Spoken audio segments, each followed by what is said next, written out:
नमस्कार दोस्तों। मैं आपका दोस्त विनय एक बार फिर नई क्राइम स्टोरी के साथ हाजिर हूँ विनय का सफरनामा यूट्यूब चैनल पर। आइए आज की कहानी उत्तर प्रदेश के जिला बागपत में अवैध संबंध के शक में प्रशांत और नेहा की गला रेतकर हत्या कर दी। आइए पूरी कहानी इस विस्तार से जानते हैं। नमस्कार।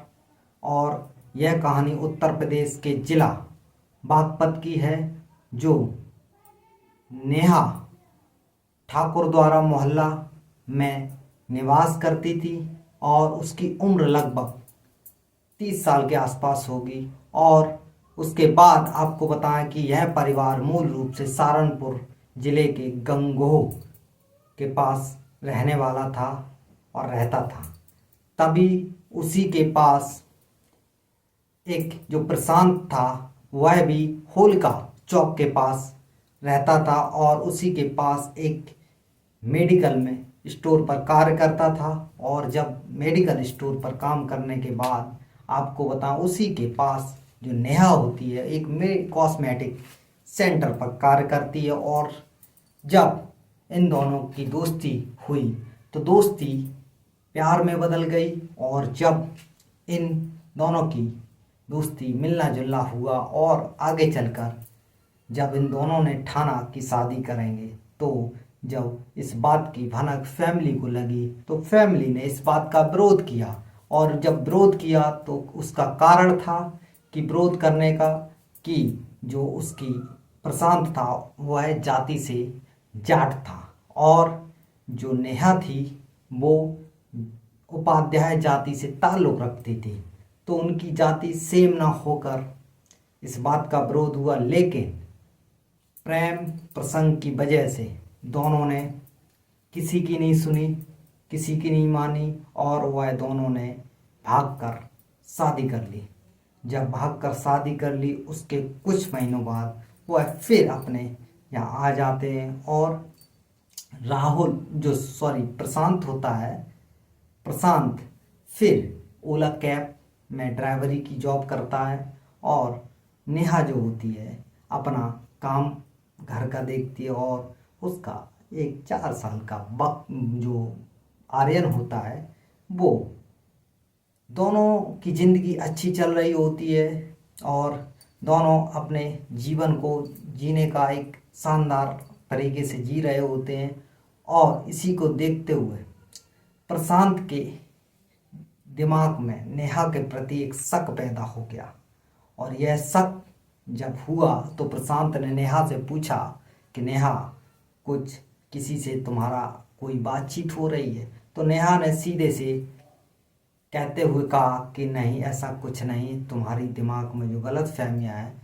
तो प्रशांत फिर शांत हो जाता और अपना रोज़मर्रा की तरह कैब पर जाता है। और उसी के बाद 1.5 महीने बाद जब प्रशांत को पता चलता है कि नेहा किसी से बात करती है, तो इस बात का नेहा से बात होती है और उसका झगड़ा होता है। तो नेहा अपने माँ बाप के यहाँ मथुरा ठाकुर द्वारा मोहल्ला निवास पर पहुँच जाती है।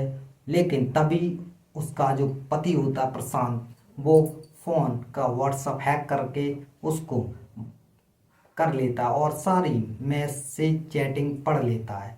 तभी इस बात की भनक नेहा को लगती है और नेहा जब उसको फ़ोन कर कर कहती है कि मैं तुम्हारी पुलिस में FIR कराऊंगी, तो इस बात को चिढ़कर प्रशांत उसके निवास जो मथुरा ठाकुर द्वारा मोहल्ला में पहुंच जाता है। और वहीं पर उसकी हाथापाई होती है, मारपीट होती है और मारपीट के साथ साथ वह उस पर चाकुओं से 19 बार हमला करता है और उसकी गला रेत कर मौत कर देता है। जब हत्या कर देता है तो पुलिस आती है। पुलिस आके उसको जब गिरफ्तार कोतवाली ले जाती है तो इस बात को कबूलता है SP सूरज कुमार राय के सामने।